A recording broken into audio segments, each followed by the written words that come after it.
किसी भी अष्टमी तिथि को 12 महीने में शुक्ल पक्ष कृष्ण पक्ष की अष्टमी तिथि पड़ती है। यदि किसी भी अष्टमी तिथि को अगर किसी ने नियम बनाया 5 अष्टमी का, 8 अष्टमी का, 7 अष्टमी का, एक कनेर का पुष्प शिवजी के शिवलिंग को समर्पित करना, अशोक सुंदरी के स्पर्श करना, और जो जलाधारी होती है, जैसे ये शिवलिंग है, ये जलाधारी है, तो पहले शिवलिंग पर स्पर्श, फिर अशोक सुंदरी का स्पर्श, फिर जलाधारी पर कनेर का पुष्प शिव जी की ओर मुख कर कर, अर्थात जैसे मानो ये कनेर का पुष्प है तो ऐसा शिवलिंग का स्पर्श करते हुए जलाधारी पर जो समर्पित करता है, भगवान शंकर उसके मन की कामना को पूर्ण जरूर करते हैं। एक कनेर का पुष्प। नरेन ने बोला, लक्ष्मी आज शनिवार का दिन है, जिस दिन अपन इस दरिद्रता से मिलने के लिए पीपल के पेड़ के नीचे आए हैं। हिंदू धर्म में ये दिन पीपल के वृक्ष के लिए पूजनीय होगा। जो भी शनिवार के दिन पीपल के वृक्ष की पूजन करेगा, दूध चढ़ाएगा या मिष्ठान का भोग लगाएगा, लक्ष्मी और नारायण उसके घर में प्रवेश कर जाएगा। लक्ष्मी और नारायण उसके घर में प्रवेश करेगा। इसलिए नियम बनाया। कौन से दिन का? शनिवार। लक्ष्मी जी बोली, नारायण आपने तो एक दिन का वार लिख दिया। शंकर जी ने 7 वार बनाए हैं, रविवार, सोमवार, मंगल, बुध, गुरु, शुक्र और शनि। ये शिव जी ने बनाया। अब एक दिन आपने अपना बना लिया, बाकी के दिन अगर कोई इस पीपल के वृक्ष के नीचे आएगा और यहां तो दरिद्रता बैठी है, तो उसका क्या होगा? भगवान नारायण बोले, सुन दरिद्रता, तेरे से एक विनती है, अगर कोई भी मनुष्य इस पीपल के पेड़ के नीचे अगर 7 दिन में आता है और उसके हाथ में अगर कोई सामग्री होती है तो तू उसके घर में प्रवेश नहीं करेगी। नियम है पीपल के वृक्ष का, या तो पानी का लोटा लेकर जाओ, कुंकू का चोपड़ा लेकर जाओ, शक्कर लेकर जाओ, या पेड़ के नीचे चींटी को डालने के लिए आटा ले जाओ, पर खाली हाथ पीपल के वृक्ष के नीचे कभी मत जाओ, कभी नहीं। खाली हाथ जाओगे तो दरिद्रता तुम्हारे घर में प्रवेश करेगी। दरिद्रता उठकर खड़ी होकर बोली, नारायण तुमने अपनी मनमानी करी है, एक दिन मुझे भी मेरा चाहिए। भगवान ने कहा, बोल कौन सा दिन चाहिए? दरिद्रता कहती है, रविवार के दिन इस पीपल के वृक्ष के नीचे मैं दिन भर नृत्य करूं, इसमें रहूं, और जो यहां आए रविवार को मैं उसके घर में प्रवेश करूं। भगवान ने कहा, ठीक है। दरिद्रता, रविवार का दिन एक ऐसा दिन रहेगा जिस दिन तू इस पीपल के वृक्ष के नीचे नृत्य करेगी, और जो आएगा इस पीपल के वृक्ष के नीचे तो उसके साथ प्रवेश करेगी। मैंने तुझे वर दिया। इसलिए हमारे यहाँ केवल पीपल का वृक्ष अगर दीवार में भी लग जाता है ना, किसी की फैक्ट्री की दीवार में, किसी के घर की दीवार में पीपल का वृक्ष अगर लग जाता है, पीपल का पौधा लग जाता है, उसको कितना भी तोड़ लो वो वापिस लग जाएगा। फिर तोड़ोगे फिर लग जाएगा। अगर पीपल के पौधे को तोड़ना है तो केवल रविवार का दिन एक नींबू, एक मिर्ची और बमूल का कांटा, ये 3 चीजें रखने के बाद में आधे घंटे बाद रविवार के दिन पीपल के पेड़ को उखाड़ कर फेंक दो। दूसरी बार कभी पीपल दीवार में लगता ही नहीं, कभी नहीं लग सकता। केवल एक रविवार का, केवल एक संडे, इतवार का। घर में दीवारों पर अगर पीपल लग भी गया है, इसलिए पीपल के वृक्ष को उखाड़ने का, अगर घर में पीपल लगा हुआ है या पीपल का पौधा हमारे घर में लग गया, उसको उतारना, निकालना, लगाना, तो पीपल के वृक्ष को अगर निकाला जाता है तो रविवार के दिन, और अगर पीपल के वृक्ष को कहीं लगाया जाता है तो सोमवार के दिन या मंगलवार के दिन, बुधवार के दिन, इन दिनों में लगा सकते पीपल के वृक्ष कहीं लगाना। शनिवार का दिन एक ऐसा दिन होता है जिस दिन पीपल के वृक्ष को कहीं जाकर लगाया नहीं जाता, क्योंकि शनिवार के दिन पीपल के वृक्ष के नीचे लक्ष्मी रहती है। हम अपने हाथों से अगर पीपल का वृक्ष किसी दूसरी जगह पर शनिवार को रोपित करते हैं तो हमारे घर की लक्ष्मी अपने घर से छिन्न होकर चली जाती है। इसलिए शनिवार के दिन पीपल लगाया नहीं जाता, किसी के घर जाकर उसको वापस पलटा नहीं जाता। लग गया उसको प्रभु मेरी धर्म पत्नी को कहाँ रखूं आप बताओ? वो तो जहां यज्ञ होता है, अनुष्ठान होता है, दान होता है, पुण्य होता है, सत्कर्म होता है, वहां जाने को तैयार नहीं। अब करूं क्या? भगवान ने बोला एक काम करो। दुर्वासा जी बोले, जिसके यहां रात्रि में बर्तन झूठे पड़े रहते हो, उसके घर में इस दरिद्रता को लेकर तुम प्रवेश कर जाना। जिसके यहां रात्रि में बर्तन झूठे पड़े हो, वहां लेकर प्रवेश कर जाओ। दूसरी जगह दुर्वासा जी बोले, जो स्त्री घर में दोपहर के समय पर सो रही हो, उसके घर में इसको लेकर प्रवेश कर जाइए। जो स्त्री दोपहर के समय में घर पर सो रही हो, इस दरिद्रता को लेकर प्रवेश कर जाइए। तीसरा, जिसके यहां पर दरवाजे पर कांटे वाले पौधे लगे हों, उस घर में इस दरिद्रता को लेकर प्रवेश कर जाइएगा। दरिद्रता, कितनी सुंदर बात कही है। दाता और विधाता, कौन कौन? दाता और विधाता। लक्ष्मी और दरिद्रता के सगे भाई हैं। कौन कौन? दाता और विधाता। दाता को फिटकरी प्रिय है, विधाता को नमक प्रिय है। ये दोनों हमेशा लक्ष्मी को और दरिद्रता को, दोनों को समझाते थे, दोनों में प्रेम बढ़ाते थे। आज भी हिंदू धर्म की रीति है। यहां तो ठीक है, जिसके यहां पर भी अगर थोड़ी सी भी परेशानी होती है, थोड़ा सा क्लेश होता है, अशांति होती है, लक्ष्मी नहीं टिक रही हो, काम नहीं बन रहे हो, बहुत प्रयास करा जा रहा हो और हमारा कार्य नहीं होता, तो क्या करते हैं? फिटकरी और नमक को पानी में डाल देते हैं और घर में पोछा लगा देते हैं। आप लोगों ने आजकल फेसबुक पे भी पढ़ा होगा, व्हाट्सएप पे भी पढ़ा होगा। तो क्यों लिखा उसमें? उसका कारण ही केवल इतना है कि दाता और विधाता की प्रियता उसमें। माता ख्याति के जो 4 बच्चे हुए, इसमें जो 2 लड़के हैं, दाता और विधाता, उसकी प्रियता, उसकी पूर्णता। अब दुर्वासा जी बोले अपनी धर्म पत्नी को वहां लेकर, जहां कांटेदार पौधे लगे हों, वहां पर लेकर प्रवेश कर जाइए। कांटेदार पौधों में उस दरिद्रता का निवास हो गया।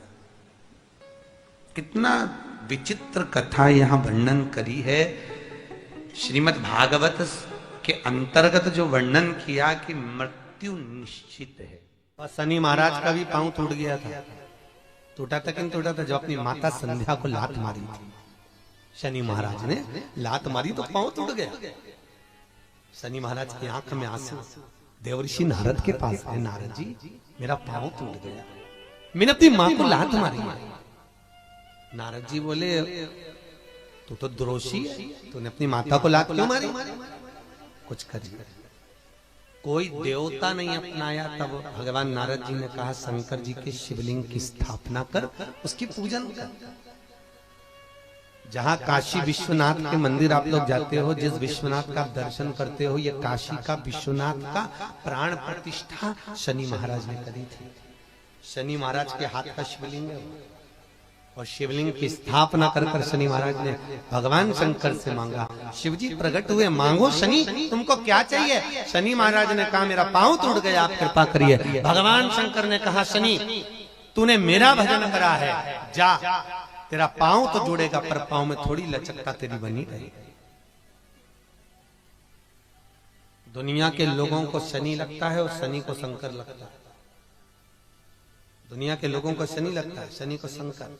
इसलिए आज भी नियम है कि काशी विश्वनाथ का नाम लेकर एक काजल की डिब्बी को लीजिए। अगर किसी को शनि लग गया हो, कोई प्रॉपर्टी का काम कर रहे हो, कोई व्यापार करते हो और व्यापार नहीं चल रहा, बहुत अड़चने आ रही है, कोई ना कोई परेशानी पे परेशानी आ रही है, एक काजल की डिब्बी लो, काजल की डिब्बी लो, काशी विश्वनाथ का नाम लो और 21 बार उतारो, और उतार कर किसी पेड़ के नीचे तक खड्डा खोद कर उसको दबा दीजिए। आपका काम यूं सफलता की ओर बढ़ना चालू हो जाएगा। शनि की कुदृष्टि समाप्त, 7.5 ढैया समाप्त, परेशानी नहीं।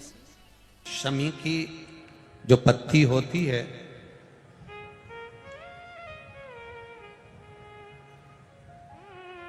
शमी की जो पत्ती होती है,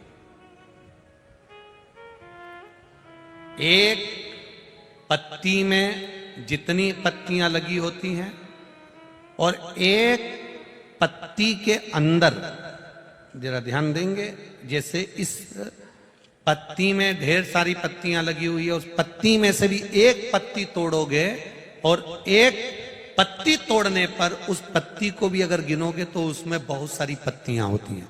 आज प्रयास करना, अगर कहीं आपको शमी की पत्ती मिले तो जैसे ये पत्ती, इस पत्ती को तोड़ा गया, इस पत्ती में से एक पत्ती निकाली गई और एक पत्ती निकालकर आप धीरे से रखना, उसमें भी बारीक बारीक बारीक बारीक बारीक बारीक बहुत सारी पत्तियां नजर आती हैं। शिव महापुराण की कथा कहती है, जो सोमवार की अष्टमी हो या प्रदोष का व्रत हो या 12 महीने की शिवरात्रि हो या किसी भी दिन प्रदोष काल के अंतर्गत शंकर भगवान को एक शमी का पत्ता कोई भूलवश भी समर्पित कर देता है, तो जितनी एक पत्ती में पत्तियां होती है और उस पत्ती के अंदर भी एक पत्ती को तोड़ने के बाद जितनी पत्तियां होती है, उतने जन्म मृत्यु लोक में मनुष्य के नहीं होते। 84 लाख योनियों में से वो योनियां कट जाती हैं और देव योनि प्राप्त हो जाती। एक शमी पत्र की इतनी महत्वता है, एक शमी पत्र। महाराज आज भी नियम है, अगर किसी लड़का लड़की का शादी होने के बाद अगर तलाक हो रहा है,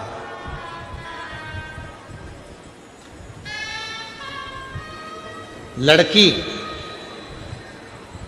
और लड़के का यदि तलाक हो रहा है और दोनों का अगर कहीं ना कहीं थोड़ा बहुत भी स्नेह है और उसमें से अगर दो में से कोई एक ने भी ठान लिया कि मुझे तलाक नहीं चाहिए, मेरी धर्मपत्नी के साथ मुझे रहना है, या पत्नी ने ठान लिया कि मुझे मेरे पति के साथ रहना है, मुझे तलाक नहीं चाहिए, और पति तलाक लेना चाहता है किसी परिस्त्री के चक्कर में, किसी दूसरे के कहने पर, परिवार के कहने पर, या लड़की तलाक लेना चाहती है किसी दूसरे के चक्कर में, किसी परिवार के कहने पर या किसी अन्य व्यक्ति के कहने पर, और वो नहीं चाहता कि तलाक हो, लड़की नहीं चाहती कि तलाक हो, तो आज भी एक नियम है महाराज जी, आप अगर कर कर देखेंगे, आके अगर कोई परिचित में अगर किसी का तलाक हो रहा है, छूट रहा है, संबंध खत्म हो रहा है, तो आज भी महाराज श्री हरि और हर इन दोनों का साझा कर कर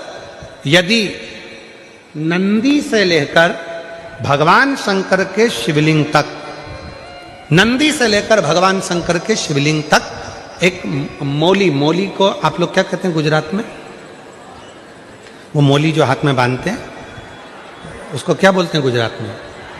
नाड़ा, लच्छा, मौली, जो लाल पीला धागा होता है ना जिसको हाथ में बांधते हैं पूजन के टाइम पर, तो वो लच्छा, वो नाड़ा, वो मौली जो है वो जो बांधने वाला है, नंदी का जो एक चरण खड़ा हुआ है, बाकी का चरण एक आगे का नीचे दबा हुआ है, पीछे का चरण भी दबा है, पर एक नंदी का चरण ऊपर है, उस चरण से लेकर भगवान शंकर के शिवलिंग तक